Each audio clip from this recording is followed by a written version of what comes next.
বাংলাদেশ এ শুধু একটি মানচিত্র নয়, এ হলো লক্ষ্যধারার জলস্রোতে গাথা এক নদীমাতৃক কবিতা, যেখানে জলধারা কেবল ভৌগোলিক সীমারেখা নয়, বরং তা প্রতি নিঃশ্বাসে মিশে থাকা জীবনেরই স্পন্দন।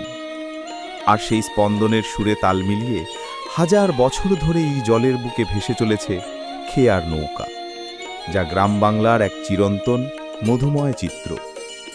ভোরের নরম আলো যখন প্রকৃতির উপর আলতো করে আঁচল বিছিয়ে দেয়, অথবা গোধূলির ম্লান আভায় যখন আকাশ রাঙা হয়ে ওঠে, ঠিক তখনই নদীর ঘাটে জমে ওঠে এক প্রাণবন্ত কোলাহল।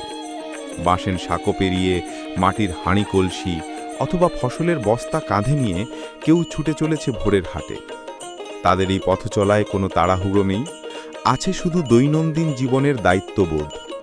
পরনে হয়তো মলিন ধুতি কিংবা শতচ্ছিন্ন শাড়ি, চোখে নিত্যদিনের কঠোর সংগ্রামের ছাপ, তবুও সেই মুখে লেগে থাকে এক অনাবিল ও সহজ শান্তি।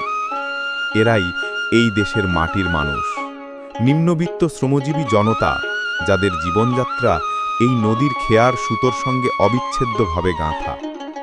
খেয়া পারাপার তাদের জন্য নিছক কোনো ভ্রমণের মাধ্যম নয়, এটি তাদের বেঁচে থাকার রুটিন, তাদের কর্মজীবনের অবিচ্ছেদ্য অংশ। তবুও এই একঘেয়ে পারাপারের মাঝেই লুকিয়ে থাকে এক গভীর সহজিয়া আনন্দ, এক অকৃত্রিম তৃপ্তি। মাঝির গান, জলের শব্দ আর পাড়ের মানুষের হাসি কথার ফিসফিস, সব মিলিয়ে এটি যেন জীবন নাটকের এক মিষ্টি সুর। নদী এখানে শুধু নদী নয়, এটি হলো এক চলমান সেতু, যা একদিকে কষ্ট আর অন্যদিকে আশা ও ভালোবাসাকে জুড়ে রাখে।